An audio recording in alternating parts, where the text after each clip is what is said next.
Assalamu alaikum and welcome back, sisters. You're watching Women's AM. I'm Hassana, and joining us on the panel today we have Sister Zainab, Sister Shahina, and our special guest today is Sister Shahida. Alhamdulillah, we've had a really interesting discussion today about autism. Sister Zainab, you had a final comment that you wanted to make there, inshallah. I've worked in tuition centres for a while, and I know sisters who are dealing with, children with special needs and things like that. And one thing I want sisters to go away with, if you're worried that your child needs help, push the school for it.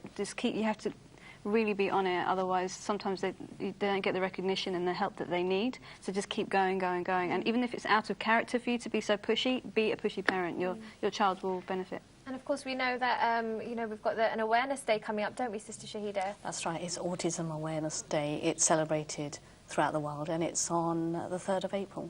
And for parents out there who want to find out more about my work, please visit my website. It's www.shahidarahman.co.uk. Alhamdulillah. So inshallah we look forward to some more information about autism around that awareness day as well. So up next is our final segment of the show, where we're taking a look at a very inspirational Muslim.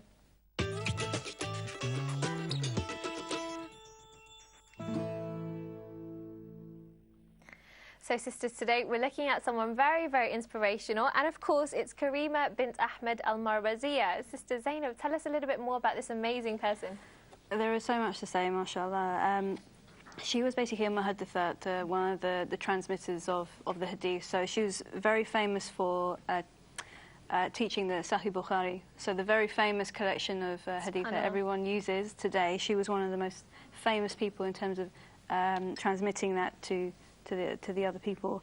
Another thing is that her parents weren't originally from Mecca. So she's famous for being a teacher of Mecca and having lived there for so long. A Meccan female scholar. Meccan, yes.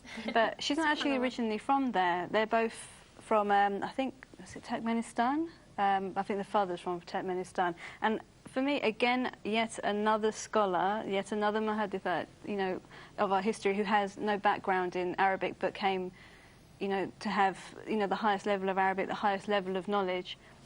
Because sometimes you hear these kind of excuses that we can make. Even I must have made it myself. Oh, I don't know Arabic, it's really difficult, it's easier for Arab people and all this rubbish. And it's like, no.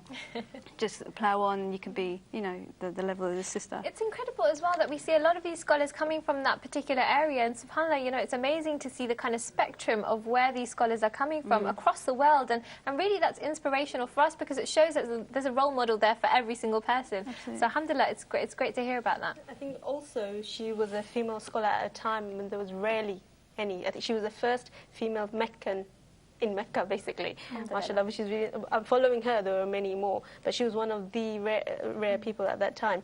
But what stuck about me with this scholar was the fact that she went to many different places. She travelled far and wide. Back in those days, you didn't have a car, you didn't have a plane. So you can imagine the struggle she went through to gain knowledge. But her support, and obviously she didn't go without her mahram. She said, one of the things she said was, I do this to seek Allah's pleasure. I seek this knowledge. I'm not going to do it in a way that's going to, displease Allah subhanahu wa ta'ala. But her mahram, her father travelled to all of those places with her. So, sometimes we have these scholars, whether it be men or women, they didn't become scholars by themselves. Even Imam Shafi, he attributed all that he became to his mother. So with the fact that her father supported her, Absolutely. What I find amazing about her, of course we know that generally scholars, female scholars, have got many great qualities. For example, their diligence, their understanding, their kind of dedication to their pursuits. But also I think with this particular person, with Sister Karima bint Ahmed al-Marwaziyya, I think what we find as well is that, mashallah, she really sacrificed a lot in the way of knowledge. And I think that's a quality which I really, really admire about her, because, alhamdulillah, I'm studying as well. But I often find myself complaining, I'll call my parents and I'll be like, oh, you know, this essay is just so hard, I'm really struggling with it, or whatever else it is. And subhanAllah, you know, I think with a sister like that, you really can get inspiration from her, because it wasn't just over the course of a couple of years that she was doing this studying, it was pretty much over her whole lifetime. And you really have to be dedicated, and you have to be willing to make the sacrifices in order to do that. So inshallah, next time I've got an essay coming up, and I have to remember, you know, her life, inshallah, and draw inspiration from that. But there's many other things, isn't there, Sister Zainab? No, absolutely. You mentioned the issue of travelling and support of her father. So that shows there's two things I take from that. Number one, the value of the women back then was on a completely different level, that he deemed his daughter good enough to actually take her around and do all these things with him. Secondly, just as there are not as many women scholars now as there are then, it's the same thing with the brothers, and the fact that it makes me think about the whole makeup of that society and how it was geared, that, you know, that there was a focus on this kind of learning and spreading of the deen and the importance of that. And I think sometimes we forget that the muhaddithat weren't just people who kind of felt, you know, oh, let's go into hadith, that's a nice thing to do. They're actually meeting a need at the time. That was a time when the hadith was becoming threatened with different elements of pollution, and they were the ones who dedicated their entire lives. It was a massive sacrifice in order to protect the hadith, so that we can use it today to live by Islam. Without we the know hadith, that, how of course, can we? you know, Dhahabi, we said this in one of the previous shows the other day, that Dhahabi said that actually within the female muhadditha, there was, you know, such strength there that there wasn't one female muhadditha that actually lied about, you know, the source of hadith or things like that. So subhanAllah, it's a great tribute to all of these muhadditha out there. Incredible stories. I mean, Sister Shahida, this kind of female scholarship is something we should all be aspiring to, isn't it? When you have education for women, then alhamdulillah, these are the kind of results you see. Yes, and they are a true example, and I think, you know, we should follow that example. You know, there are no barriers for women. You know, we can do more than what anyone can really perceive us doing. So, you know, it's, you know, we have to put ourselves forward and educate ourselves. One of the things is, today, Islam is often put in the limelight for how it's treated towards women, or its lack of educating women. But subhanAllah, this has never been a case in Islam. In the best times of Islam, there was never the question of, oh, should a woman be educated? That wasn't even a question. It didn't even occur. There was no issue. It was always a Muslim, a believer, should always strive to gain knowledge.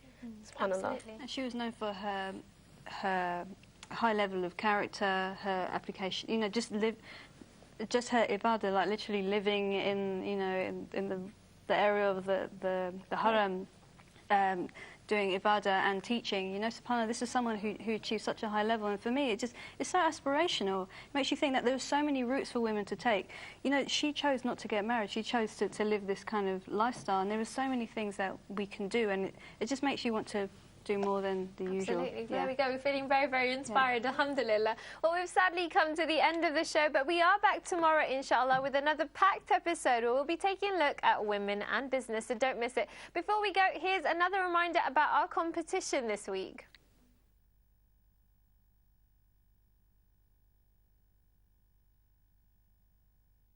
This week on Women's AM, we are holding an exciting competition for you sisters out there. Up for grabs are these free beautiful hijabs and accessories from Tassels. To be in with a chance to win these fabulous goodies, all you have to do is answer the following question. Who was the first ambassador of Islam? A. Sa'd ibn Mu'ad, B. Abu Bakr radiallahu anhu, C. Hamza ibn Abdul Muttalib radiallahu anhu, or D. Masood ibn Umar radiallahu anhu. To enter, email your answer A, B, C or D to womensam@islamchannel.tv, along with your name and address and what you most like about Women's AM. The deadline for the entry is Friday the 14th of March 2014 at 4 p.m. All applicants need to be over 18 and residing in the UK. Please note, only one entry per household. This week, 3 winners will be randomly selected from all correct entries, and the winners' names will be announced on Monday's show. So get entering! Well, a great competition there, and of course keep your emails and comments coming. We love to hear from you, alhamdulillah. Continue to love one another for the sake of Allah subhanahu wa ta'ala, and keep the ummah and all of us in your du'as, inshallah. A big jazakallah khair to all of the sisters on the panel, and of course our special guest today, Sister Shahida. We'll see you tomorrow, inshallah. Assalamu alaikum wa rahmatullahi wa barakatuhu.